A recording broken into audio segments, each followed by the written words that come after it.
Hasan bin Ali meninggal dunia dalam situasi perseteruan kaum muslimin dengan sesamanya karena badai politik yang berkepanjangan.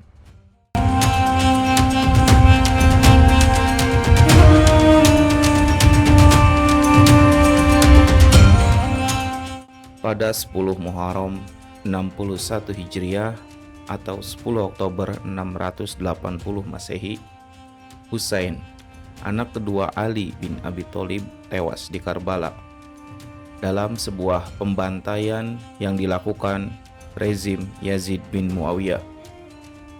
Beberapa tahun sebelumnya, yakni pada 28 Syafar 50 Hijriah atau 1 April 670 Masehi, tepat hari itu, Hasan, kakak Husain, meninggal dunia di Madinah karena diracun.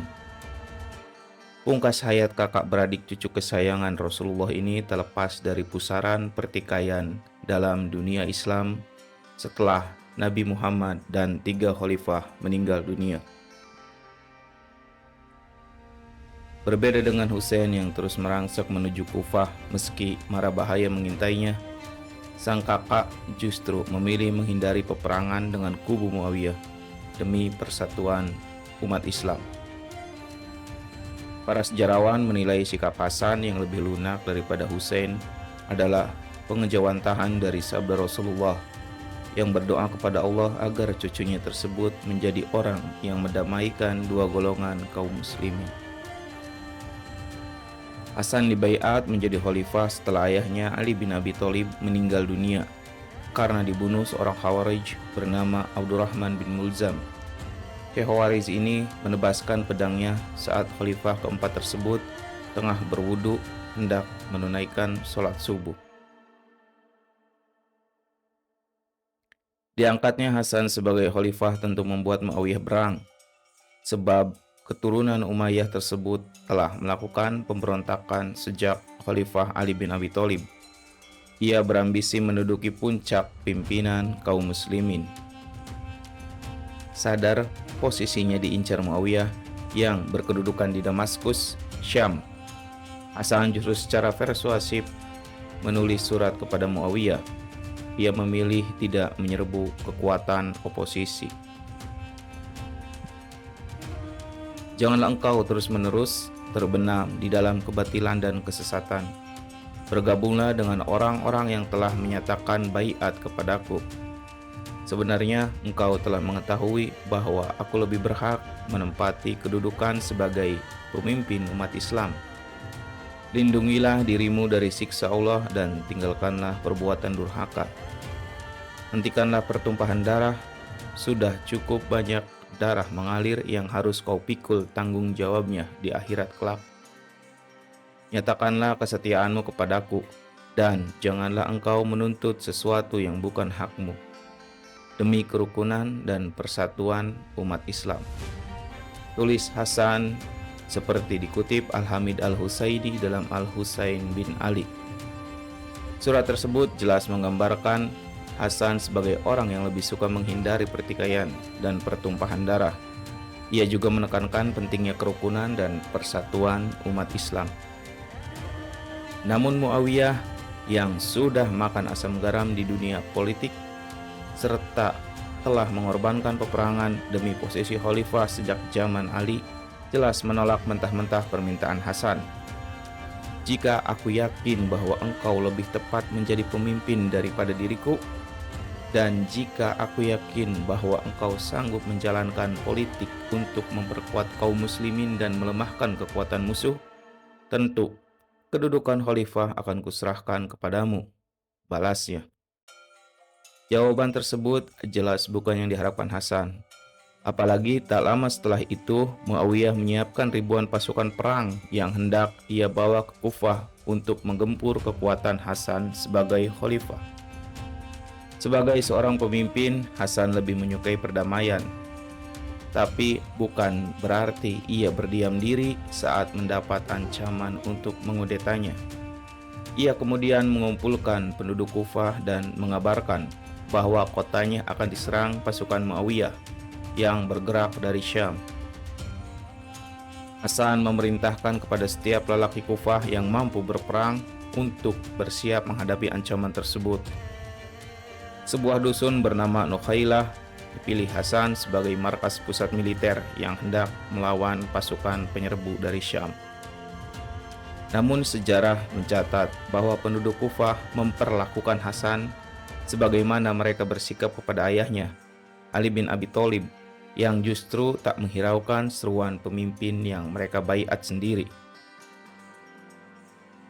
Dalam kondisi seperti itu, tiba-tiba seorang bangkit. Ia marah kepada penduduk Kufah, lalu berkata lantang, "Kalian tahu, aku adalah Adi bin Hatim. Alangkah buruknya sikap yang kalian perlihatkan kepada seorang pimpinan yang telah kalian pilih dan kalian baiat sendiri. Tidakkah kalian dapat membuka mulut menyambut ajakan pemimpin kalian sendiri, seorang cucu Rasulullah?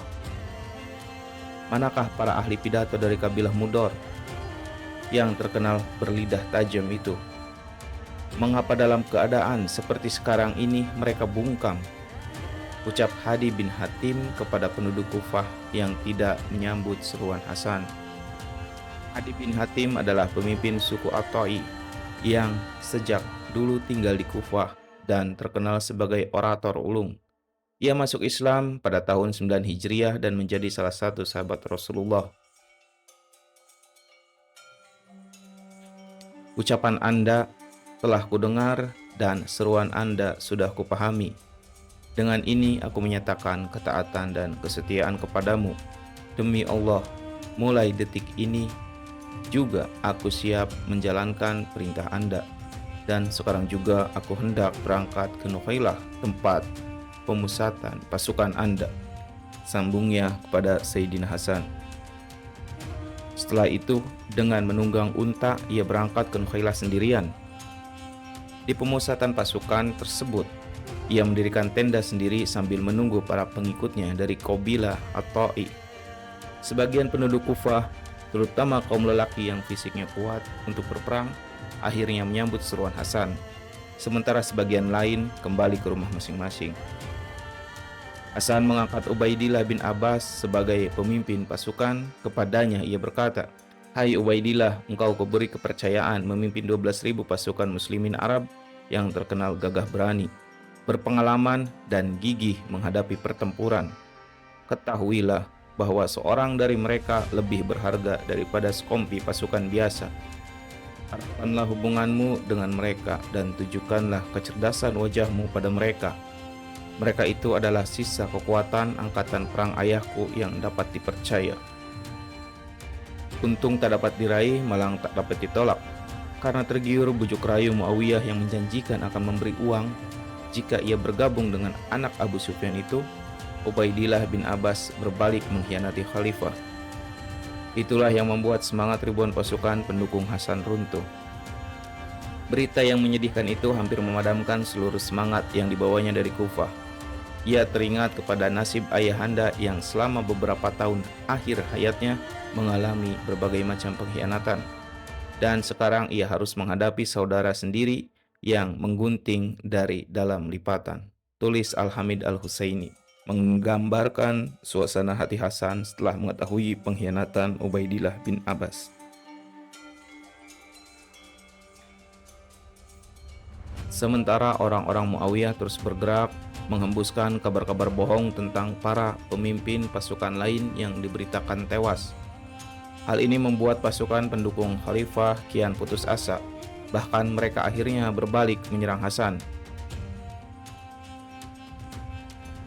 Di titik inilah Hasan berpikir bahwa perang melawan Muawiyah tidak akan membawa manfaat jika mental pasukannya telah hancur dan sisa pendukungnya hanya akan menjadi bulan-bulanan musuh. Ia akhirnya memilih berdamai dengan Muawiyah dengan sejumlah kesepakatan yang salah satu isinya adalah menyerahkan kekhalifahan kepada putra Abu Sufyan tersebut.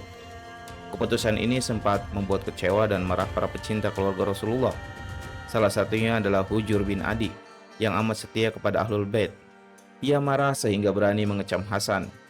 Menanggapi reaksi seperti itu, Hasan dengan tenang menjawab, "Hai Hujr, ketahuilah bahwa tidak semua orang menghendaki apa yang engkau inginkan itu. Demikian pula tidak semua orang berpikir seperti engkau. Sesungguhnya dengan menyerahkan kekhalifahan kepada Muawiyah itu, aku tidak mempunyai tujuan lain kecuali menyelamatkan kalian dari kehancuran dan kebinasaan." Setelah menyelesaikan segala urusan di Kufah, Hasan kemudian pergi ke Madinah. Sebelum berangkat, ia menyampaikan beberapa hal kepada penduduk Kufah yang masih mendukungnya. Hasan mengatakan bahwa Muawiyah telah merebut kekhalifahan yang menjadi haknya. Namun ia lebih mengutamakan perdamaian agar dua kubu kaum muslimin yang berseteru tidak lagi menumpahkan darah seperti masa-masa kebelakang saat sejumlah perang melumatkan jiwa-jiwa yang sejatinya bersaudara. Kedatangan Hasan di Madinah disambut gembira sekaligus sedih oleh penduduk kota tersebut. Mereka bergembira sebab cucu Rasulullah kembali ke tanah tempat kakeknya mula-mula membangun peradaban. Tapi kesedihan pun menyeruak sebab kepemimpinan Islam tak lagi berada di tangannya. Di Madinah saat ia tak lagi dalam pusaran hingar-bingar politik, Hasan tekun menekatkan dirinya kepada Allah. Ia giat mengajarkan ilmu agama kepada penduduk Madinah di Masjid Nabawi. Selain itu, ia juga rajin belajar kepada para sahabat kakeknya yang telah sepuh. Pada 28 Syafar tahun 50 Hijriah atau 11 tahun sebelum kelak adiknya meninggal di padang Karbala, Hasan wafat dalam usia 46 tahun. Beberapa saat sebelum menghembuskan nafasnya yang terakhir, Hasan berkata kepada Hussein, "3 kali aku pernah menderita keracunan, tapi tidak sehebat yang kualami sekarang ini." Hussein bertanya kepada kakaknya siapa yang kiranya telah meracuninya. Namun dengan semangat persatuan, Hasan menolak memberitahu orang yang telah meracuninya. Ia khawatir adiknya yang berkarakter lebih keras daripada dirinya akan menuntut balas sehingga akan terjadi pertumpahan darah sesama kaum muslimin. Al-Hamid Al-Husaini menerangkan sebagian besar para penulis sejarah meyakini bahwa yang meracun Hasan adalah istrinya sendiri yang bernama Ja'dah atas perintah Muawiyah dengan iming-iming uang sebesar 100.000 dinar.